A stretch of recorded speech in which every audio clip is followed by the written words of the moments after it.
थम जाएगी दुनिया।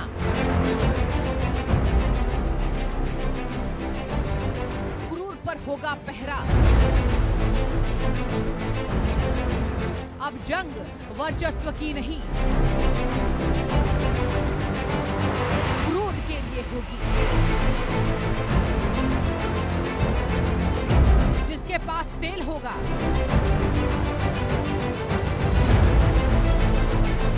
वही बादशाह बनेगा। तेल का खेल, कौन पास कौन फेल। क्रूड, बहुत क्रूड।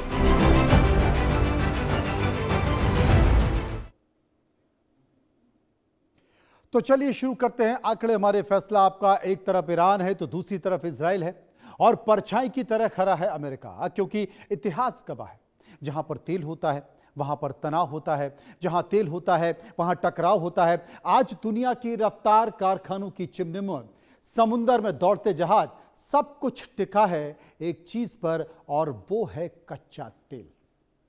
अगर खाड़ी में आग बढ़ी है, अगर सप्लाई रुकी है, अगर जल मार्ग बंद हुए हैं, तो सिर्फ गोले बारूद नहीं चलेंगे बल्कि दुनिया की अर्थव्यवस्था भी घुटनों पर आ जाएगी।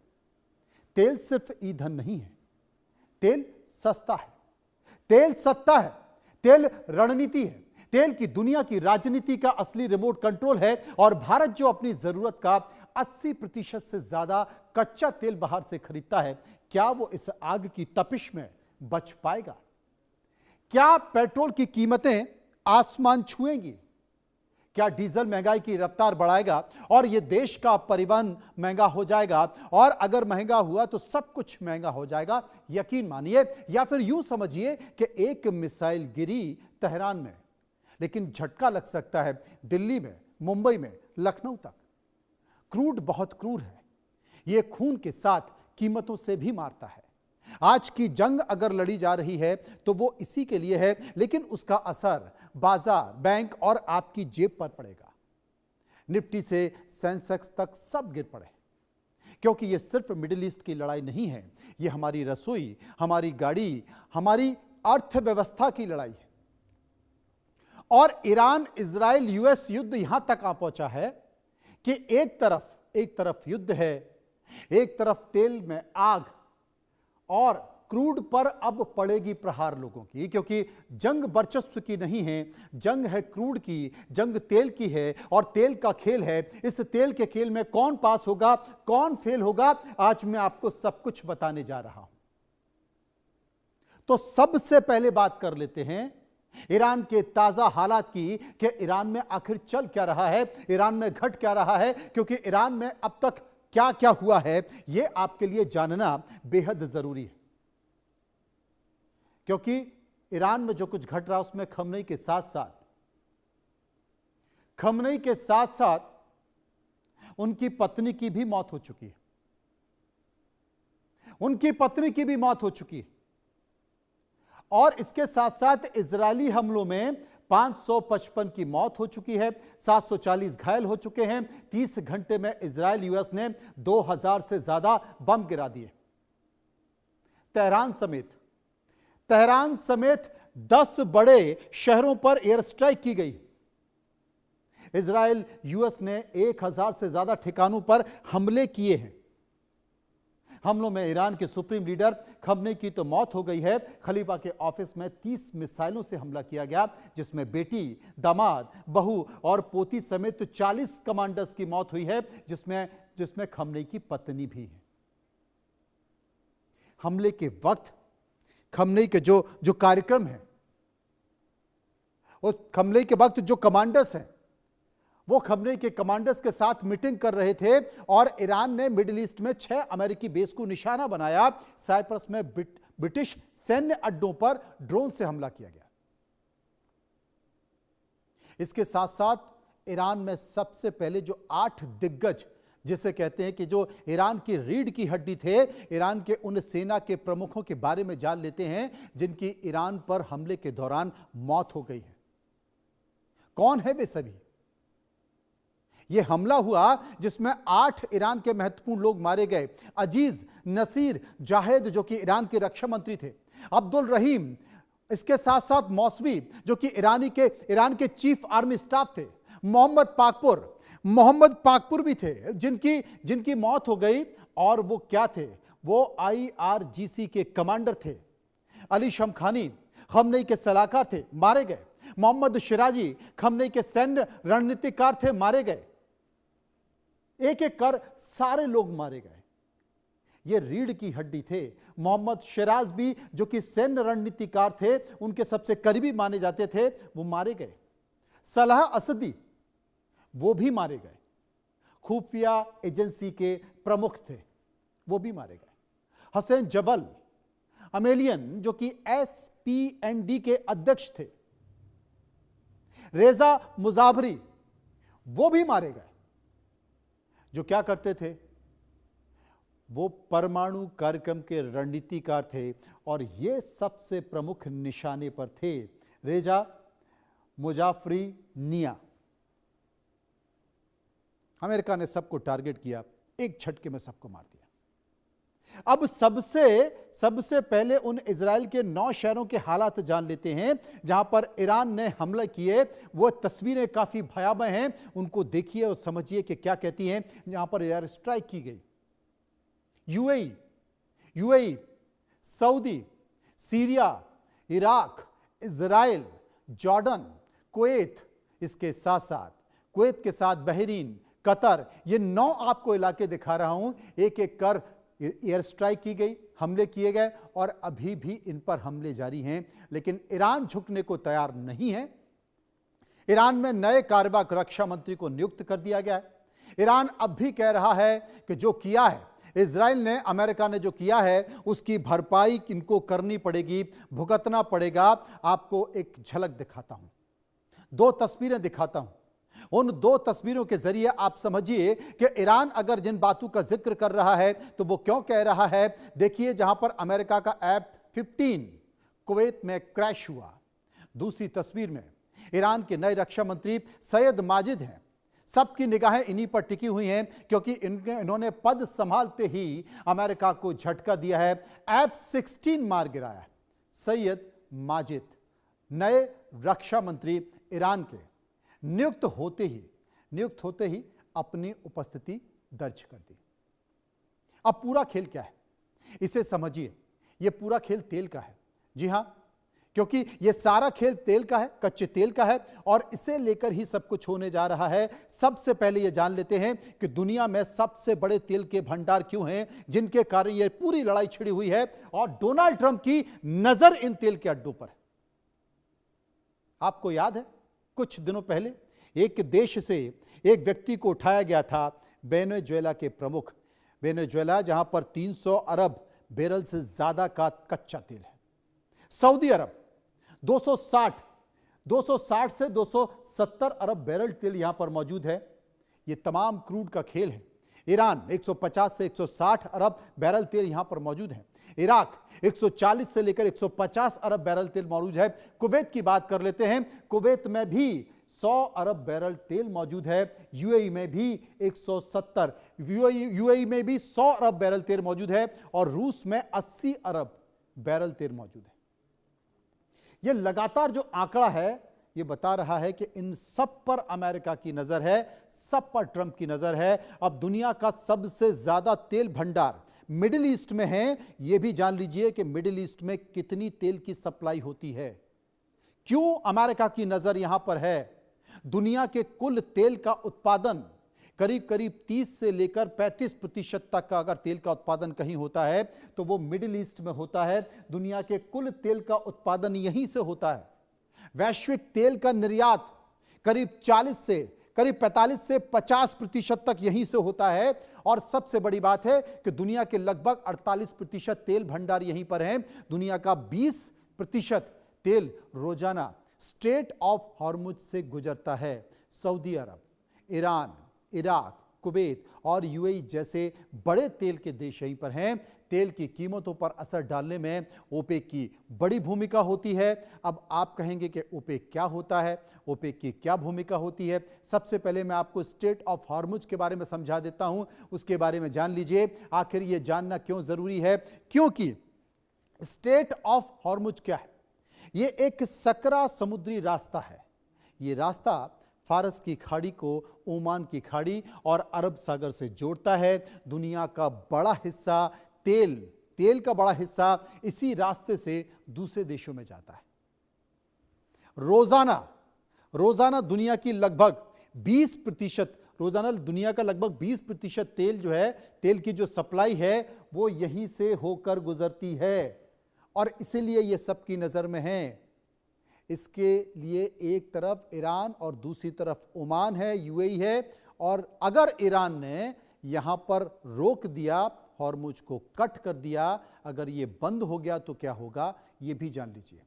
अगर हॉर्मुज बंद हो गया तो क्या हो गया, स्ट्रेट ऑफ हॉर्मुज बंद हो गया तो क्या हो गया, यह आपको समझने की जरूरत है। और इसलिए समझने की जरूरत है क्योंकि कच्चे तेल की कीमतों में तेजी बढ़ जाएगी, पेट्रोल डीजल महंगा हो जाएगा, दुनिया की 20% तेल सप्लाई अवरुद्ध हो जाएगी, प्रभावित हो जाएगी। ज्यादातर तेल इसी रास्ते से आता है और एशिया देश जैसे भारत, चीन, जापान को ज्यादा झटका लगेगा क्योंकि ये सभी मिडिल ईस्ट से ही तेल खरीदते हैं। शेयर बाजार और अर्थव्यवस्था में उथल पुथल मच सकती है। आपको याद होगा कि रशिया से अभी भारत तेल खरीदता था, चाबी कस दी डोनाल्ड ट्रंप ने, वहां से तेल खरीदना बंद हो गया। क्यों? क्योंकि खेल ईरान का डोनाल्ड ट्रंप खेल रहे थे। अब ईरान का तेल धीरे धीरे उनके हाथ में आ जाएगा। जिस ईरान पर इतना जबरदस्त हमला हुआ कि उसकी हालत भी जान लेते हैं कि ईरान कितना तेल सप्लाई करता था, क्यों डोनाल्ड ट्रंप की नजर यहां पर बनी हुई थी, क्यों डोनाल्ड ट्रंप इसको अपनी जकड़ में लेना चाहते थे। क्योंकि रोज लगभग 30 से 35 लाख बैरल तेल यहां से निकलता था। करीब 15 से 20 बैरल तेल रोज दूसरे देशों को वो बेचता था। दुनिया की कुल तेल सप्लाई में ईरान का हिस्सा लगभग कितना, 3 से 4% था, जिसमें चीन, भारत और कुछ एशियाई देश उनके प्रमुख ग्राहक थे। उनको तेल भेजा जाता था। अब ओपेक देश क्या है, मैं आपको जो समझाना चाह रहा था वहीं पर समझा देना चाहिए, लेकिन मैं आपको समझाता हूं कि ओपेक देश है क्या, ये जान लीजिए। ये बहुत महत्वपूर्ण है। ये इसलिए भी महत्वपूर्ण है क्योंकि आपको समझना पड़ेगा कि ये खेल चल क्या रहा है। अगर ईरान को कुचल दिया गया, ईरान के प्रमुख को मार दिया गया, तो उसके पीछे की कुछ कारण होगा। जो बताया जा रहा है हो सकता है वो नहीं हो, और अक्सर ऐसा होता है। कूटनीति में जो दिखता है वो नहीं होता है, और जो नहीं होता है वही होता है। ये तेल बेचने वाले देशों का एक ग्रुप है। मकसद के तेल की कीमत और सप्लाई को संतुलित रखना ये देश मिलकर तय करते हैं। बाजार में कितना तेल जाएगा, मकसद तेल की कीमतें बहुत ज्यादा ना बढ़ें और ना गिरें, यह संगठन तय करता है। इसे ओपेक देश बोलते हैं। यह संगठन 1960 में बना था। इसमें सऊदी अरब, ईरान, इराक, कुवैत और यूएई जैसे बड़े देश शामिल थे। जनाब, मैं जो बता रहा हूं ना वो समझिए। बेसिकली वो खेल का तेल और तेल का खेल यही है। असल में दुनिया भर के लिए कच्चा तेल काफी अहम है, और इसकी कीमतें कैसे तय होती हैं ये भी जान लीजिए। क्योंकि इसकी पूरी लड़ाई जो हो रही है ना इस वक्त मिडिल ईस्ट में, वो तेल है। और तेल की मांग और सप्लाई से अंतर्राष्ट्रीय बाजार तय होते हैं, ओपेक के फैसले होते हैं, युद्ध और तनाव से डॉलर की कीमतों पर निर्भर करते हैं। और डोनाल्ड ट्रंप हमेशा चाहते हैं कि डॉलर शक्तिशाली बने, लेकिन चाइना चाहता है कि डॉलर की जो राष्ट्रीय जो वैश्विक जो अर्थव्यवस्था है वो डॉलर पर निर्भर न रहते हुए वो मिनरल्स पर चली जाए, वो रेयर अर्थ पर चली जाए। बात को समझिए। अब ये जो महाशक्तियां हैं, ये जो महाशक्तियों ने जो महाविनाश किया है, उसका असर भारत पर कितना पड़ेगा इसको भी जान लीजिए। क्योंकि भारत भी है। आपने देखा होगा कि भी भारत की सरकार लगातार बैठक कर रही है। कैबिनेट कमेटी ऑन सिक्योरिटी की बैठक हुई, कीमतें कितनी बढ़ेगी, महंगाई कितनी हो जाएगी, इस पर भी नज़र डाली जाएगी, क्योंकि पेट्रोल और डीजल के जो दाम हैं वो महंगे होने वाले हैं, ये तय मान लीजिए आप। महंगाई बढ़ सकती है। शेयर बाजार की जो स्थिति है उसकी आप कल्पना नहीं कर सकते। लगातार शेयर बाजार नीचे जा रहा है, रुपया कमजोर हो सकता है, नौकरी व्यापार पर असर पड़ सकता है। तो ये तमाम सारी परेशानियां आएंगी, सरकार के सामने एक संकट खड़ा होगा और ये संकट तब तक रहेगा जब तक ये लड़ाई खत्म नहीं हो जाती। सोने चांदी की कीमतें भी लगातार आप देख रहे हैं अचानक से बढ़ गई हैं। खरीद मत लीजिएगा, क्योंकि लड़ाई खत्म होते ही धड़ाम से नीचे भी आएंगी, इसको समझ लीजिए। क्योंकि इस पर भी चर्चा कर लेते हैं कि भारत के लिए तेल इतना क्यों अहम है। बहुत जरूरी चीज है तेल, क्योंकि भारत दुनिया में तेल खरीदने वाला तीसरा सबसे बड़ा देश है। जरूरत का करीब 85 से 90% कच्चा तेल वो भारत बाहर से मंगवाता है। 2025 में भारत ने लगभग 11.6 लाख करोड़ का तेल विदेशों से खरीदा था। कितना? करीब 11.5 लाख करोड़ का तेल विदेशों से खरीदा है। विदेशों से जो खरीदा है वो तेल, वो महंगा होने से जेब पर भी फर्क पड़ता है, सरकार का बजट भी गड़बड़ाता है। अब आप तो बिना गाड़ी में तेल डलवा ले मानेंगे नहीं। तो इसलिए ये तेल का खेल क्यों है, ये लड़ाई पूरी तेल के इर्द गिर्द घूम रही है। इसी को लेकर हम जनता के बीच गए, जनता के बीच जाकर हमने सर्वे कराया। सर्वे कराकर हमने बहुत सारे सवाल थे जो कि लोगों से पूछे, लोगों से उनकी राय जानने की कोशिश की कि वो क्या सोचते हैं। पहला सवाल जो हमने पूछा वो आपके सामने कि क्या आपको लगता है कि ईरान इजराइल युद्ध से कच्चे तेल की कीमतें बढ़ जाएंगी? देखिए लोगों की राय निकल करके आ गई। 54% लोगों ने कहा, 54% लोगों ने कहा कि हां बहुत ज्यादा बढ़ेंगी। 15% लोगों ने कहा ज्यादा असर नहीं पड़ेगा। 31% लोगों ने कहा थोड़ी बढ़ेंगी। और इसके साथ साथ सर्वे का दूसरा सवाल जो हमने पूछा कि अगर तेल की कीमतें बढ़ती हैं तो सबसे ज्यादा असर किस पर पड़ेगा? आपकी राय क्या है? लोगों की राय जो निकल कर आई वो आपके सामने। 60% लोगों ने कहा जनता की जेब पर ही असर पड़ेगा। 13% ने कहा सरकार की अर्थव्यवस्था पर इसका असर पड़ जाएगा। 18% ने कहा शेयर बाजार पर असर पड़ेगा। और 9% कह रहे थे कि तेल कंपनियां, जो भारत की तेल कंपनियां, उन पर भी इसका असर पड़ेगा। सर्वे का एक और सवाल जो हमने पूछा, क्या आपको लगता है कि स्ट्रेट ऑफ हॉर्मुज के बंद होने का कोई वाकई वास्तविक खतरा है? जैसे कि मैंने अभी आपको समझाया। 44% लोगों ने क्या कहा उसे आप गौर से देखिए।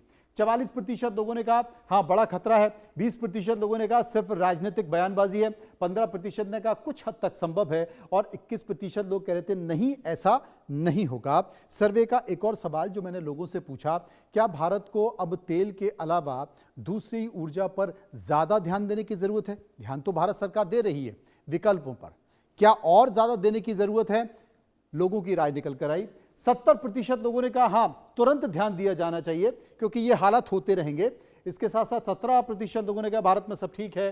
10% ने कहा फिलहाल जरूरत नहीं है। और 3% बोले कुछ कह नहीं सकते कि क्या होगा। सर्वे का एक और सवाल, 5वां सवाल, अगर पेट्रोल डीजल के दाम बढ़ते हैं तो क्या सरकार को टैक्स कम करना चाहिए?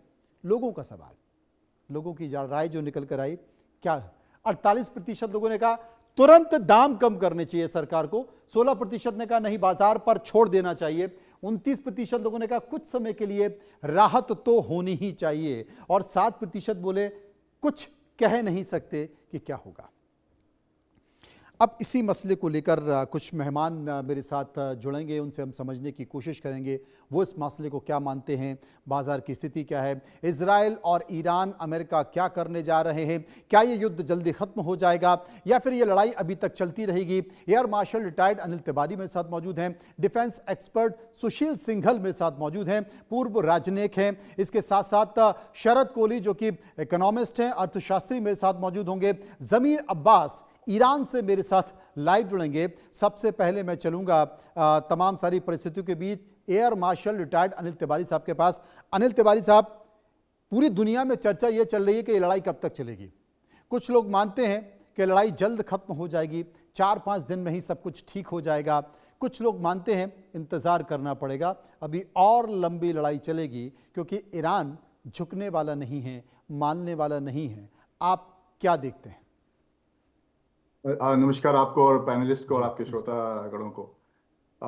एक बात आपको बताऊं, जैसे आप इसके पहले कि आपके क्वेश्चन का जवाब दूं मैं, आप स्ट्रेट ऑफ हॉर्मुज के बारे में बात कर रहे थे कि उसको बंद कर सकते हैं कि नहीं कर सकते हैं, और आपने बड़ा अच्छी तरह से बताया कि कितना तेल जाता है, 20 मिलियन बैरल्स रोज वहां से निकलता है।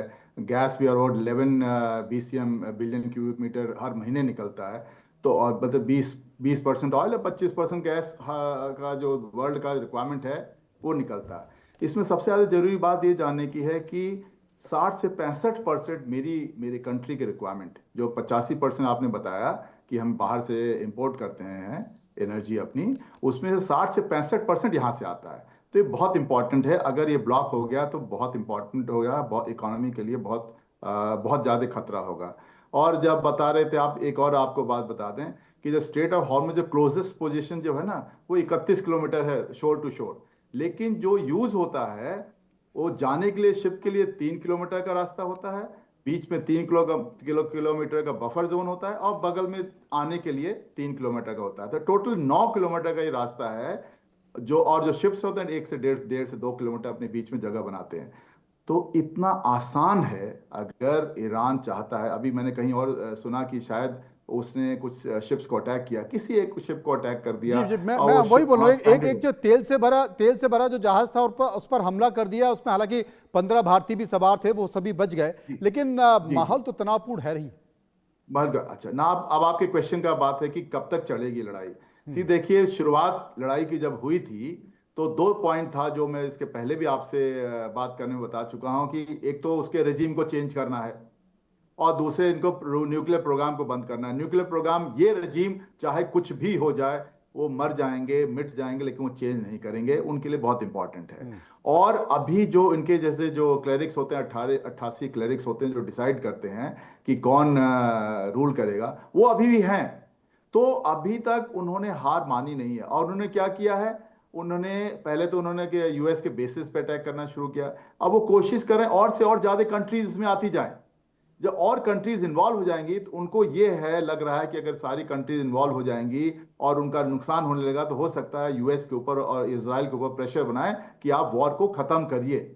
लेकिन मुझे ऐसा लग नहीं रहा, बिकॉज आप भी ट्रंप को बारे में जानते हैं, एक बार सोच लेते हैं तो वो करके दिखाएंगे। और खमैनी साहब तो मर गए, उनकी जो नीचे का जो लीडरशिप है उनका भी यही हाल है। तो मुझे नहीं लगता है कि अगर अचानक कुछ ऐसा चमत्कार हो जाए, तो मैं नहीं कह सकता हूं, लेकिन मुझे नहीं लगता है कि ये वॉर अभी जल्दी खत्म होने वाली है। And it is going to take a big toll. And ये वॉर जमीनी लड़ाई है नहीं, ये सारी मिसाइल की लड़ाई है। ईरान के पास करीब 1500 मिसाइल है, जितना हम लोग को खबर है। हो सकता है 10, 20, 50 ऊपर नीचे हो सकते हैं। और कितने कंट्रीज को मारेगा और कहां कहां मारेगा, समवेयर तो खत्म होगा। अभी वो कोशिश कर रहा है कि जितने और कंट्रीज को इन्वॉल्व कर ले ताकि यूएस इजराइल को प्रेशर लगाए। लेकिन इतना जान लीजिए, ईरान की हालत बिल्कुल खस्ता हो जाएगी, वो बहुत पीछे चला जाएगा। वो ये सोच नहीं रहा, इसमें अपनी जिद में है कि क्योंकि हमें अटैक किया गया है, हम छोड़ेंगे नहीं। और जब तक ये रिजीम वहां रहेगी, वो इस बात को मानेंगे नहीं और लड़ते रहेंगे, चाहे कितना भी नुकसान हो जाए। सुशील रंजन साहब मेरे साथ मौजूद, एक बार उनके पास भी चलते हैं। सुशील साहब, बेहतर तरीके से तिवारी जी ने समझाया, लेकिन यूक्रेन भी खस्ता हो गया, आज तक वो झुका नहीं है, रूस के साथ लड़ रहा है। ये बात अलग है कि नाटो देश उसके साथ खड़े हुए हैं, रसद पहुंचा रहे हैं, हथियार दे रहे हैं, बावजूद अब वो भी, उनको भी नहीं समझ में आ रहा है कि ये यूएस कर क्या रहा है, डोनाल्ड ट्रंप कर क्या रहे हैं। लड़ाई शुरू की, खत्म होने का नाम नहीं ले रही, बात बन नहीं पा रही है। लेकिन जैसा कि तिवारी साहब ने कहा कि भाई देखिए, ईरान की जो रिजिम है, जिसे परिवर्तित करना चाहता है यूएस, वो क्या वाकई परिवर्तित होगी नहीं होगी नहीं कहा जा सकता। लेकिन इस पूरे खेल में तेल का रोल बड़ा महत्वपूर्ण है। हमने वेनेजुएला को देखा, वहां से एक आदमी उठा लिया गया, वहां का राष्ट्र प्रमुख उठा लिया गया, बोले साहब गुंडागर्दी हो रही है, तस्करी हो रही है और नशे का खेल हो रहा है। मैक्सिको को धमकी दी गई कि साहब यहां से अमेरिका में ड्रग्स भेजे जा रहा है, अपराधी भेजे जा रहे हैं। अब यहां पर ईरान में आ गए कि साहब हम इनके न्यूक्लियर प्रोग्राम को सफल नहीं होने देना चाहते। मतलब सामने कुछ और है और पीछे कुछ और। ये अमेरिका की दादागिरी है या सहज है? जो कुछ दिख रहा है वही है। देखिए, बात यह है कि आप जैसा कह रहे हैं बिल्कुल सही है। वेनेजुएला में जो एक्शन लिया प्रेसिडेंट ट्रम्प ने, उसमें बहुत क्लियर था कि वो तो ड्रग्स और उस सब की जो डेमोक्रेसी के बारे में वो बात कर रहे हैं, उनका असली ऑब्जेक्टिव वहाँ के जो ऑयल रिसोर्सेज हैं, क्रूड ऑयल रिसोर्सेज हैं, उन पर अपना काबिज करना था। और जिस तरह से उन्होंने घोषणा करनी शुरू कर दी है ऑलरेडी कि हमारे को इतने मिलियन बैरल फ्री में मिल रहा है तेल और इसका पैसा हमारे पास आएगा, वो सब जो कर रहे हैं, तो उन्होंने कहा कि मैं तो कभी मजाक में वो कहने लगते हैं कि मैं तो प्रेसिडेंट हूँ वहाँ का।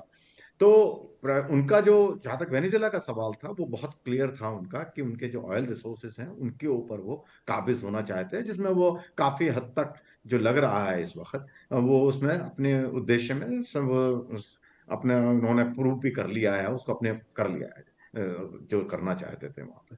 जहां तक ईरान का सवाल है, ईरान ने, अगर आपको याद हो, जब न्यूक्लियर टॉक हो रही थी इनकी अभी लास्ट वीक तक, तब ईरान ने एक ऑफर भी दिया था कि आप न्यूक्लियर में हम झुकने के लिए तैयार हैं और हम जो है इकोनॉमिक कोऑपरेशन भी करेंगे, रिसोर्सेज को जॉइंटली डेवलप भी करेंगे।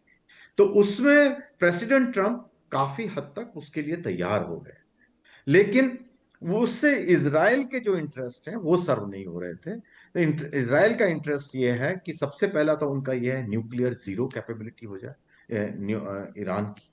दूसरा, जो बैलिस्टिक मिसाइल्स कैपेबिलिटीज हैं उन पर वो रोकना लगाना चाहते थे। तीसरा, उनका ऑब्जेक्टिव है कि जो नॉन स्टेट एक्टर को जो सपोर्ट करते हैं, जो कि सारे उन्होंने गल्फ कंट्रीज में कंट्रोल किया हुआ है ईरान ने उनकी मदद से, उस पर वो लगाम लगाई जाए। और जो रिजीम चेंज की बात हो रही है, मेरे ख्याल से वो इतना बहुत ज्यादा उसके बारे में वो सीरियस नहीं थे। ना इसराइल सीरियस है, ना यूएसए के लिए सीरियस है। अगर उनके ये ऑब्जेक्टिव सर्व हो जाते हैं तो इसराइल ने प्रेशराइज किया प्रेसिडेंट ट्रम्प को, और कि उनके जो ऑब्जेक्टिव हैं पर्टिकुलरली मिसाइल्स के, वो जरूर इसमें इंक्लूड करे जाए।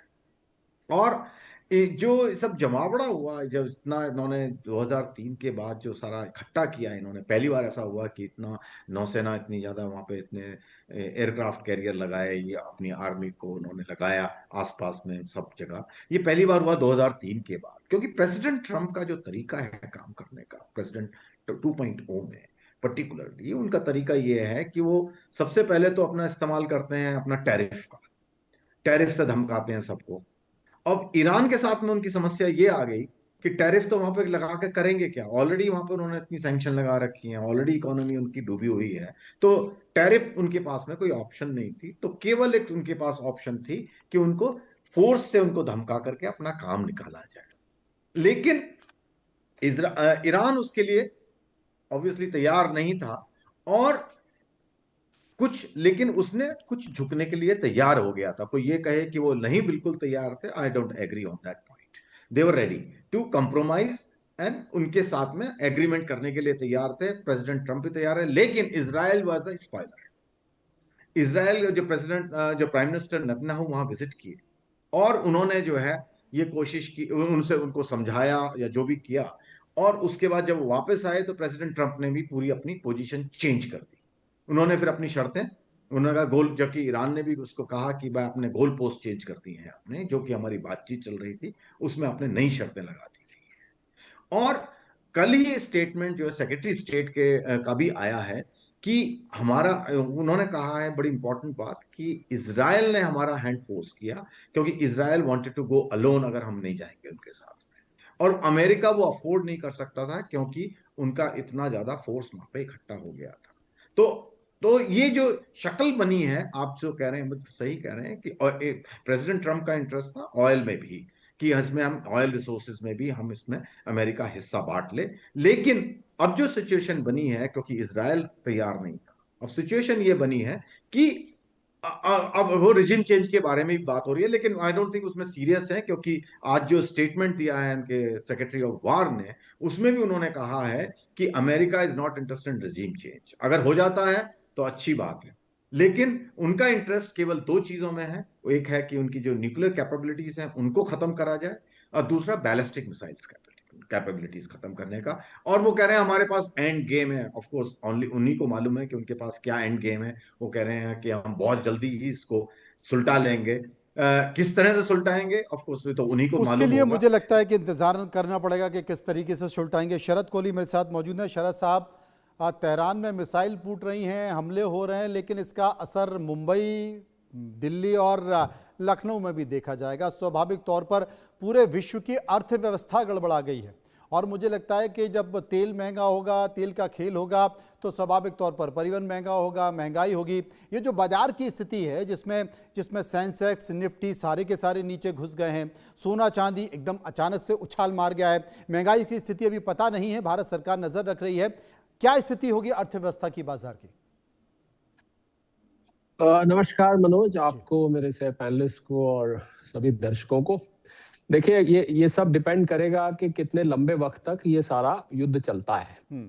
और जहां तक मेरी जानकारी, अभी जो बात हो रही थी कि जहां जाके बात अड़ी, वहां पर जो बात निकल के आई कि चिकन एंड एग प्रॉब्लम जिसको कहते हैं, कि वो कह रहे थे आप सैंक्शन हटाइए।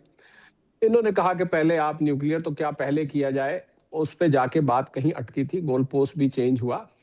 पर जहां तक आर्थिक प्रभाव की बात है, देखिए ये हो नहीं सकता कि मिसाइल चले और दूसरी तरफ शेयर मार्केट और बाजार ऊपर को जाता जाए। तो बाजार ने रिएक्ट करना ही था, बाजार का रिएक्शन आपको देखने को मिला। और अगर ये आगे चलता है या फैलता है, लंबा चलता है, इसमें से कुछ भी होता है, तो बाजार इसको नेचुरली बाजार इस पर रिएक्ट करेगा और निवेशकों का पैसा इसमें डूबता है। कोई बेचता है तो कोई खरीदता है, कोई खरीदता है तो कोई बेचता है, ये बाजार की परिस्थिति है। बहरहाल तेल महंगा होने से हमारे रुपए पे प्रेशर पड़ेगा, हमारा रुपया कमजोर होगा, क्योंकि उससे डॉलर की डिमांड बढ़ जाती है। यानी कि अगर आपको $100 चाहिए, या मैं यूं कहूं कि $78 चाहिए, $77 चाहिए, तो 78 चाहिए, 78 से 85 हो जाता है। तो आपको डॉलर, जैसे जैसे ज्यादातर दुनिया का क्रूड का जो व्यापार है वो US डॉलर में किया जाता है, ज्यादातर व्यापार, कुछ हम रशिया वगैरह का छोड़ दें तो बाकी सब US डॉलर में होता है। तो उसके कारण से डॉलर की डिमांड बढ़ने से डॉलर मजबूत होता है, यानी कि रुपया कमजोर होता है। मैं अब भारतीय अर्थव्यवस्था की बात कर रहा हूं। तो रुपया कमजोर होने से हमारा जो ट्रेड डेफिसिट है, यानी कि आयात निर्यात के बीच में जो फर्क है, वो यहां से गहराता है। हमारा फॉरेन एक्सचेंज ज्यादा यूज हो जाता है, हालांकि हमारे पास पर्याप्त फॉरेन एक्सचेंज है। तो सारा ये निर्भर करेगा, सिर्फ एक सोने चांदी पर जरूर चमक आती है कि सोने चांदी को अस्थिरता पसंद है, सोने चांदी को अशांति पसंद है, सोने चांदी को अनिश्चितता पसंद है। इन तीन कारणों से सोना चांदी ऐसे माहौल में एक रिस्क एवर्स एसेट बन जाता है, एक ऐसा एसेट बन जाता है जिसपे लोग भरोसा करते हैं और बाकी स्टॉक मार्केट वगैरह से पैसा निकल के उसमें जाने लग जाता है। तो मुझे लग रहा है कि इस समय परिस्थिति, क्योंकि बहुत सारी चीजें अनिश्चितता में है, हमें ये नहीं पता कि ये युद्ध कब समाप्त होगा, हमें ये नहीं पता कि ये युद्ध कितना फैलेगा। ये तो या नेतन्याहू साहब जानते हैं, ट्रंप साहब जानते हैं, या इस समय ईरान की जो हुकूमत है, जो लोग ईरान को इस समय चला रहे हैं। जहां तक ईरान की पोजीशन है मनोज, उस पर मैं ये कहना चाहूंगा कि ईरान में 48 लोगों के, टॉप लोगों के मर जाने के बाद, उनके चले जाने के बाद, इस समय जो परिस्थिति है वो ये है कि वहां पर जो लोग ईरान को चला रहे हैं वो करो या मरो की परिस्थिति में, डू और डाई अंग्रेजी में बोलते हैं, they have nothing to lose, क्योंकि उनके जितने भी टॉप के लोग थे वो सब जा चुके हैं। तो उनके सामने अब रास्ता ये है कि ज्यादा से ज्यादा देशों को इन्वॉल्व करो, ज्यादा से ज्यादा देशों, जैसे अमेरिका के ऊपर डायरेक्टली, तो वो अमेरिका की धरती पर अभी मिसाइल चलाने की मुझे नहीं लग रहा कोई ऐसी मिसाइल सामने आई है जो सीधा ईरान से अमेरिका की धरती पर चल जाए, ऐसी तो है नहीं। तो उनके पास यही तरीका है कि आसपास जहां जहां अमेरिका के बेसिस हैं, लड़ाई बिगड़ कहां सकती है, लड़ाई ये बिगड़ सकती है अगर इसमें चाइना और रशिया बीच में कूद पड़ते। हालांकि यूरोप ने संकेत दे दिए हैं, क्योंकि साइप्रस पे जो हमला हुआ है यूके के बेस पे, उसको लेके यूके, फ्रांस, जर्मनी ने अपना बयान दे दिया है कि हम इसमें साथ दे सकते हैं। पर अगर रशिया और चाइना साथ आ जाता है तो ये एक विश्व युद्ध में तब्दील हो जाएगा। और आपको मैं बता दूं कि इस समय इस लड़ाई शुरू होने से पहले भी जो दुनिया को अपने आप को विकसित देश कहते हैं, फ्रांस है, जर्मनी है, इटली है, यूके और अमेरिका है, 1.4 अमेरिका की जीडीपी आई, और बाकी देशों जिनका मैंने नाम लिया है, कोई 0.2, कोई 0.4, कोई 0.7, ये इनकी जीडीपी थी। लगभग वहां पर मेरे हिसाब से रिसेशन इस लड़ाई से पहले ही आया हुआ है। जी जी। तो ये तो सोने पे सुहागा हो जाएगा कि इस लड़ाई के बाद जब बायलेटरल ट्रेड प्रभावित हो रहा है, शिप्स का आवागमन नहीं हो पा रहा है, फ्लाइट्स रुकी हुई है, बिजनेस रुक गया है, एक्सपोर्ट इंपोर्ट रुक गया है, तो ऐसे में आप इस मंदी को और गहराते हुए देखेंगे। तो मुझे लग रहा है विश्व के लिए जितनी भी लंबी ये लड़ाई चलेगी, ये उस मंदी को उनके दरवाजे तक ले आएगी। अभी जो मंदी दस्तक दे रही थी, अब वो मंदी उनके अंदर घुसाएगी। और मंदी का अर्थ है लोगों की नौकरियां जाना, मंदी का अर्थ है छोटे व्यापारियों के कामकाज बंद होना, मंदी का अर्थ है कि आपका एक्सपोर्ट इंपोर्ट प्रभावित होना, किसी के लिए भी तनख्वाहें कट होना। मुझे लग रहा है मंदी किसी के लिए अच्छी नहीं है, तो अच्छा यही होगा कि ये लड़ाई यहां से आगे ना जाए, परंतु काश आपके और हमारे कहने से ऐसा होता। ना तो मेरे हाथ में ना आपके हाथ में ये वैश्विक परिस्थितियां निर्मित हो रही हैं, लगता नहीं। और स्वाभाविक तौर पर ट्रंप के जो इरादे हैं वो समझ में नहीं आ रहे कि वो चाहते क्या है। पूरी दुनिया एक अजीब सी स्थिति में पहुंच गई है। यूक्रेन और रूस की स्थिति बनी हुई है, पाकिस्तान अफगानिस्तान एक दूसरे में भिड़ रहे हैं। लेकिन यहाँ पर मैं अनिल तिवारी साहब के पास चलूंगा, उनसे ये पूछने की कोशिश करूंगा। तिवारी जी, तमाम सारी परिस्थितियां हैं, लेकिन आपको याद होगा इससे पहले जब वेनेजुएला में हुआ, उसके बाद लगा कि अब मैक्सिको की भी स्थिति यही होने वाली है, तब भी चाइना और रशिया ने अपना सख्त एग्रेसिव रुख अपनाया। ये कहा गया कि भाई ये बर्दाश्त नहीं किया जा सकता, ये पूरी तरह से गलत है और इस पर एक गंभीर चर्चा होनी चाहिए, इस पर गंभीर फैसले होने चाहिए। लेकिन ट्रंप रुकते नहीं हैं, ट्रंप और आगे बढ़ जाते हैं और ईरान में जाकर, किसी देश में जाकर वहां के राष्ट्राध्यक्ष को मार देना, उनके परिवार को खत्म कर देना, वहां की आर्मी के इतने बड़े पद पर बैठे लोगों को उड़ा देना और उसके बाद कहना कि नहीं, हम न्यूक्लियर प्रोग्राम नहीं चाहते कि ईरान करे। तो आप अपने सारे कार्यक्रम जारी रखेंगे, सारे प्रोग्राम जारी रखेंगे, किसी भी देश में कितना भी टैरिफ लगा देंगे, किसी भी देश में कितना भी आतंकवाद फैला देंगे। और मुझे तो अब शक है, क्योंकि आप डिप्लोमेट हैं, आप बेहतर तरीके से समझते हैं, डीप स्टेट जिस तरीके से काम करता है कि किसी भी देश में अगर हमला करना हो, वहां पर तख्ता पलट करना हो, तो सबसे पहले वहां के एक वर्ग को अपने साथ लाया जाए, वहां पर वहां की सरकार के खिलाफ खड़ा किया जाए और उसके बाद फिर उसी की ढाल लेते हुए वहां पर सत्ता परिवर्तन के लिए अटैक कर दिया जाए। Sushil ji. Sorry, I thought you're asking Mr. Tiwari. Okay, no, the thing is, ये तो आप बिल्कुल सही कह रहे हैं कि जो है, जो प्रेसिडेंट ट्रम्प जिस तरह से काम कर रहे हैं कि वो पूरी तरह से अपनी मनमानी कर रहे हैं और उनके ऊपर कोई रेस्ट्रेंट नहीं है। इंटरनेशनल ऑर्डर कंप्लीटली कोलैप्स कर गया है और जो है अभी जैसे यूएन सेक्रेटरी जनरल ने भी बोला है, तो वो उनकी बेबसी दिखा रहा है एक तरीके से, जब वो कह रहे हैं कि भाई ये जो हो रहा है ये गलत हुआ है, ये नहीं होना चाहिए था और इमीडिएटली सीज फायर। लेकिन कोई सुन नहीं रहा है उनकी, क्योंकि प्रेसिडेंट ट्रम्प ने कह दिया है कि भाई मेरे पास जो है कोई इंटरनेशनल लॉ मेरे पे अप्लाई नहीं होता है और मैं जो है जो मैं चाहता हूँ, मेरे पर खाली मेरा ओन मॉरल कंपास है जो मेरे को रोकता है। तो उन्होंने इंटरनेशनल लॉ को, ऑर्डर को पूरी तरह से तिलांजलि दे दी है और जो उनकी मर्जी में आ रहा है वो उससे कर रहे हैं। क्योंकि इंटरनेशनल ऑर्डर एक्चुअली क्या है कि मैं कहना चाहूंगा यहाँ पे कि इंटरनेशनल जो ऑर्डर है वो पहले से ही फ्लॉ था, क्योंकि कुछ देश थे, अमेरिका उसका बहुत बड़ा सपोर्टर था जिसको उसको चलाने की कोशिश कर रहे थे और वो जो चल रहा था वो अमेरिका बेसिकली बैकबोन था उसके लिए। और फ्लॉड था इन द सेंस कि उसको रूल को इंटरप्रेट किया जाता था अमेरिका के द्वारा और देशों के द्वारा अपने हिसाब से, क्योंकि वो सिक्योरिटी काउंसिल में चला जाता था, वो आपस में लड़ाई झगड़े होते थे और कुछ नहीं होता था। लेकिन अब जो हो रहा है वो बिल्कुल एक तरीके से उसने उसको बैंडेड को रिप ऑफ कर दिया है प्रेसिडेंट ट्रम्प ने और दिखा दिया है कि इंटरनेशनल ऑर्डर केवल माइट इज राइट, जिसके पास ताकत है उसको मनमानी करने का अधिकार है, चाहे वो रूस हो, चाहे अमेरिका हो, चाहे फॉर दैट मैटर चाइना हो।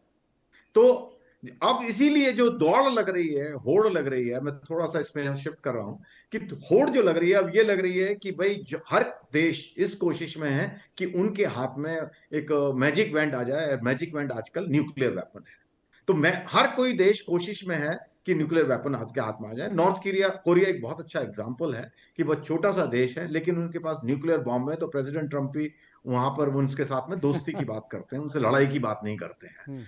ईरान के पास नहीं है, वो कोशिश कर रहा है, तो इसलिए वो उसके ऊपर हावी होने की कोशिश की जा रही है कि वो ना बनाए। मैं I am not going legality, but point is कि जिसके पास आजकल ताकत है वो उसकी बात सुनी जा रही है, बाकी किसी की नहीं सुनी जा रही। That's a reality. ये तो सही बात है कि भाई स्वाभाविक तौर पर जो मजबूत होता है, जो दमदार होता है, जो दादा होता है, उसकी बात को सब बड़े गंभीरता से सुनते हैं, क्योंकि पता चलता है कि अगर आपने एक उसको मारा तो पलट के वो भी आपको मार देगा। तिवारी साहब, ये जो जिसका जिक्र कर रहे थे अर्थशास्त्री शरद कोहली साहब कि भाई हो सकता है कि आने वाले समय में ये तीसरा विश्व भी हो जाए, क्योंकि इसको लेकर रशिया से भी संकेत थोड़ा तल्ख नज़र आ रहे हैं। ईरान भी, माफ़ कीजिए, चाइना भी लगातार ऐसी स्थिति देख रहा है। और जो साइप्रस पर जिस तरीके से हमला हुआ है उसमें यूके और फ्रांस ने भी अपना रुख स्पष्ट कर दिया। तो आपको लगता है कि क्या ये स्थिति परिस्थिति तीसरे विश्व युद्ध की बन रही है? ओके, इस क्वेश्चन तो एक थोड़ा सा आपको एक, जैसे आपने वेनेजुएला की बात की, नॉर्थ कोरिया की बात की। सी, वेनेजुएला इज नॉट ईरान, बहुत डिफरेंस है। नॉर्थ कोरिया इज डिफरेंट, वो सिर्फ न्यूक्लियर मिसाइल बना रहा है, न्यूक्लियर एनरिचमेंट कर दिया है। वो किसी को अटैक तो नहीं कर रहा है ना, किसी को टेररिस्ट तो नहीं भेज रहा है, किसी को थ्रेटन तो नहीं कर रहा है। So Iran is different. So let us not compare Venezuela, Iran and North Korea. But yes, this point is correct. अगर ईरान के पास न्यूक्लियर बॉम्ब होता तो अमेरिका हिम्मत नहीं करता उसको अटैक करने के लिए, ये बात तो है। दूसरी एक और आपको बता दें, जो हमारे अर्थशास्त्री बता रहे थे कि तेल महंगा हो जाएगा। इट इज नॉट ओनली महंगा हो जाएगा, आपका 60 से 65% उस स्ट्रेट ऑफ हॉर्मुज़ से तेल आ रहा है, और अगर वो बंद हो गया तो 60 से 65% जब तेल नहीं आएगा, आपको कौन कंट्री प्रोवाइड करेगी? किसी और के पास तो है नहीं। तो आपको और रशिया से खरीदने के लिए पहले ही ट्रम्प साहब बड़े हुए हैं कि आप रूस से तेल नहीं खरीदोगे। रशिया भी इतना प्रोवाइड नहीं कर पाएगी। आप उसके भी आपने मान लिया, यूएस की बात मान लिया कि हम ठीक है, मुझसे ज्यादा नहीं लेंगे, वेनेजुएला से लेंगे। वेनेजुएला इतनी दूर है, अभी उसका प्रोडक्शन उतना हुआ नहीं, आगे बढ़ा नहीं है कि आप ले सके, तो बहुत मुश्किल हो जाएगा। तो अभी भी मेरे हिसाब से हमारी कंट्री को एक स्टेप लेना चाहिए कि अपने आप को जो खर्चा कर रहा है तेल, क्यों हर जगह तेल की जरूरत होती है, उसमें थोड़ा रोक लगाए। और महंगा तो आएगा, उसका आपका इंश्योरेंस बढ़ेगा, सब कुछ बढ़ेगा। अच्छा, जहां तक आप बात करें युद्ध कहाँ तक चलेगा, और बहुत डिफिकल्ट है बताना कि जब तक ये ट्रम्प साहब का माइंड आप जान नहीं सकते कब बदल जाए। कल को हो सकता है कल बदल जाए, कल कहें अच्छा ठीक है मैं जीत गया और मैंने इनको समझा दिया, इनको सिखा दिया और रुक गया। Iran will not stop. Iran ने सोच लिया है कि मैं बर्बाद हो जाऊंगा, तो उसके बाद है क्या? आपने तो सबको मार दिया, उसको तेल को आप बेचने नहीं देते हैं, उसके ट्रुप्स को आप उसके मिसाइल्स को आप मार रहे हैं, हर जगह आप कर रहे हैं। So Iran will not stop, Iran will continue to whatever, जिस तरह से भी आप वो करेगा। वर्ल्ड वॉर स्टार्ट होने की बात, देखिए आप बता रहे थे कि रशिया ने बोला और चाइना ने बोला, बोलने से क्या होता है? आप बैठे हैं अपनी कंट्री, बोले कि भाई मैं ये बहुत गलत बात हो रही है, हम भी बोल सकते हैं। आप न्यूज चैनल में बैठ के बोल दीजिए अमेरिका बहुत गलत बात कर रहा है। You think it is going to matter to America? नहीं। एंड चाइना, आप you be in China's place, why should China क्यों घुसेगा ईरान की लड़ाई में? अपना नुकसान क्यों कर? ऐसी उसकी इकोनॉमी में ऑयल का दाम बढ़ रहा है, सब कुछ होगा, नुकसान होगा। रशिया ऐसे ही फंसा हुआ यूक्रेन में, और क्यों घुसेगा वो ईरान के में? तो वो बोलेंगे जरूर, दे ऑल विल से। बीच में आई थिंक तो 1-2 दिन पहले जापान ने भी कुछ बोला था, गलत हुआ। यूएन सिक्योरिटी काउंसिल भी बोलेगी और असेंबली भी बोलेगी, कुछ और कंट्रीज भी बोलेंगे, कोलंबिया ने भी बोला था गलत हो रहा है। बट बोलने से क्या होता है? यू थिंक अमेरिका सुनेगा? यू थिंक इजराइल सुनेगा? नहीं, वो नहीं सुनेंगे। हाँ, वर्ल्ड वॉर का मुझे लगता नहीं है कि वर्ल्ड वॉर होगा, लेकिन ईरान जो है कोशिश कर रहा है कि जितने भी कंट्रीज को अपने में खींच सकता है उनको नुकसान पहुंचा के, उनको इन्वॉल्व करके, ताकि वो एक थोड़ा सा प्रेशर लगाएं। ट्रंप के ऊपर कौन प्रेशर लगा सकता है तो हम सबको पता है, लेकिन फिर भी वो कोशिश करें ट्रंप के ऊपर प्रेशर लगाएं कि ट्रंप साहब एक चीज तो है, एक चीज तो आपने कहा कि ट्रंप के ऊपर कौन प्रेशर लगा सकता है, लेकिन एक चेहरा तो है जो हमारी टीवी स्क्रीन पर भी चल रहा है। नेतन्याहू जब चाहेंगे तब ट्रंप पर प्रेशर लगा सकते हैं, क्योंकि अभी जिस तरीके से खबरें चल रही है, माहौल दिखाई दे रहा है, नेतन्याहू के प्रेशर ट्रंप के ऊपर जरूर बना हुआ। और ट्रंप, मुझे लगता है कि काफी बहुत सारी कमजोरियां हैं जो उनके हाथ में है। नहीं, बात बिल्कुल सही बोल रहे हैं कि नेतन्याहू लगा सकते हैं, लेकिन नेतन्याहू के कंधे पे रख के ट्रंप जी गोली चला रहे हैं। आप ये सोच लीजिए कि भाई ये तो इजराइल, अच्छा इजराइल को मजबूरी है, इजराइल हर तरफ से घिरा हुआ है। इजराइल को पता है कि अगर ईरान ने न्यूक्लियर बॉम्ब बना दिया तो एक न एक दिन उसको नष्ट करने के लिए वो छोड़ देगा, चाहे उसके बाद ईरान बर्बाद हो जाए। तो इजराइल का तो उसका एग्जिस्टेंस का सवाल है। इजराइल और अमेरिका कितने सालों से गहरे दोस्त हैं, और अमेरिका भी चाहता है कि अगर उसको खाड़ी में उसको अपना वर्चस्व बनाए रखना है, अगर ईरान ने न्यूक्लियर बॉम्ब बना लिया तो उसके ऊपर जो कंट्रोल है उसका कम हो जाएगा। So directly indirectly both are helping each other, एक दूसरे को सहायता कर रहे हैं। और इस समय प्रेजेंटली ट्रंप साहब ने नेतन्याहू जी का कंधा इस्तेमाल किया है कि भाई तुम अटैक करो, तुम अटैक करोगे, ईरान वाले हमारे ऊपर अटैक करेंगे बेसिस के ऊपर, उन्होंने बोल रखा है, और उसके बाद मुझे चांस मिल जाएगा कि मैं उनको अटैक करके उनको ध्वस्त कर दूं। चलेगा, कुछ दिन चलेगा, देखते हैं इनके मिसाइल्स कब खत्म होती हैं। मानेंगे नहीं, मुझे नहीं लगता है कि मानेंगे, अनलेस की शायद ओमान के कोई मिनिस्टर और लीडर जाके उनको चुपचाप बोलें कि भाई प्लीज मान जाइए, हम लोगों का भी नुकसान है। बिकॉज नुकसान सबका है, नुकसान सिर्फ ईरान का नहीं हो रहा है, नुकसान पूरे बिल्कुल खाड़ी आपने सही देशों कहा का कि है, पूरे नुकसान दुनिया सबका का है। है। और सबसे बड़ी बात है कि किसी भी देश को चलाने के लिए उसकी अर्थव्यवस्था बहुत महत्वपूर्ण होती है। पहले ही कई देशों की अर्थव्यवस्था को डोनाल्ड ट्रंप ने गड़बड़ा दिया अपने टैरिफ के जरिए, और अभी हाल ही में 22 देशों के साथ जो एक डील हुई, एक एग्रीमेंट हुआ, उससे लगा कि अर्थव्यवस्था को बूम मिलेगा। तो ट्रंप साहब ने तेल का खेल खेल दिया। अब वो तेल का खेल कब तक चलेगा, कब तक नहीं चलेगा, पता नहीं। लेकिन मुझे लगता है कि शरद कोहली साहब, भारत को भी, क्योंकि भारत क्या हर देश को, मुझे लगता है तमाम देश प्रयास भी कर रहे हैं, वैकल्पिक ऊर्जा को लेकर प्रयास कर रहे हैं, क्योंकि तेल पर निर्भरता खत्म हो, क्योंकि तेल का खेल ये चलता रहेगा, दूसरे देशों के ऊपर अमेरिका की मुट्ठी में पूरी शक्ति होगी, तो वो हर बार कुछ इसी तरह का ब्लैकमेल करता रहेगा। मुझे लगता है कि इसके लिए अब और ज्यादा प्रयास करने चाहिए। बिल्कुल, बल ये प्रयास फौरन नहीं हो सकते, ये एक बहुत लॉन्ग टर्म मेजर है। आप अगर सोलर पे जाना चाहते हैं या बायो पे जाना चाहते हैं, विंड पे जाना चाहते हैं, ये प्रयास लंबे हैं। अभी फिलहाल तो तेल का संकट है, जो मेरे से पहले कोई राजनयिक साहब है जो ये बोल रहे थे, पूर्व राजनयिक साहब, 65% नहीं आता, हमारा 50% स्टेट ऑफ हॉर्मुज से आता है, लगभग आधा तेल हम मंगाते हैं। दूसरा रूट हमें लंबा पड़ता है, उससे हमारी कॉस्ट बढ़ती है, लॉजिस्टिक कॉस्ट बढ़ती है, इंश्योरेंस भी बढ़ जाता है, शिपिंग लाइन ज्यादा पैसा लेती हैं। और अभी तो ट्रंप साहब की जो टैरिफ पॉलिसी है, वो पेज तो अभी फंसा हुआ है। ये बात हम भूल गए कि अभी वो पेज अभी पूरा निकला नहीं है। सुप्रीम कोर्ट के ऑर्डर के बाद उन्होंने जो सेक्शन 122 लगाया था, 122 के बाद उन्होंने पहले घोषणा करी 10% की, फिर घोषणा करी 15% की, फाइनल नोटिफिकेशन 10% का आया। तो अभी वो पेज पहले ही फंसा हुआ है। ये तो अभी वहां से ध्यान हटके सबका युद्ध पे ध्यान आ गया है, और युद्ध यहां से बढ़ता दिख रहा है। ये भी कह रहे थे कि शायद चाइना रशिया क्यों आएगा, मेरे ख्याल इनको पूरा कन्विंस्ड है, इनके मुंह में घी शक्कर, अगर ऐसा ना हो, विश्व युद्ध ना हो, तो कोई भी नहीं चाहता है, बहुत अच्छी बात है। परंतु अगर ये लंबा चलता है तो इसमें हमने देखा कि रशिया ने पहले ईरान के फेवर में पहले भी, युद्ध से पहले भी बयान दिया है, चाइना ने भी उसकी भर्त्सना करी है। ये ठीक है, ट्रंप साहब सुनते हैं या नहीं सुनते, पर एक पोस्चरिंग भी अगर हो जाती है तो अंदर से ट्रंप साहब, पुतिन साहब को की जो मिलिट्री ताकत है वो उनके जहन में है कि रशिया से पंगे लेने नहीं चाहिए, रशिया से ज्यादा अड़ंगेबाजी नहीं करनी चाहिए, ये बात उनके जहन में है। तो मैं समझता हूं अगर रशिया या चाइना इसमें खाली पोस्चरिंग भी कर लेते हैं युद्ध की, तो उससे भी ट्रंप साहब शायद पीछे हट सकते हैं। हर किसी का अपना अपना विचार होता है इस मुद्दे पर, और हर किसी को अपना विचार व्यक्त करने का अधिकार है। इन्होंने कहा कि विश्व युद्ध नहीं होगा, मैं भी इनके साथ हूं, इनके मुंह में घी शक्कर, परंतु अभी जो परिस्थितियां दिख रही हैं वो अगर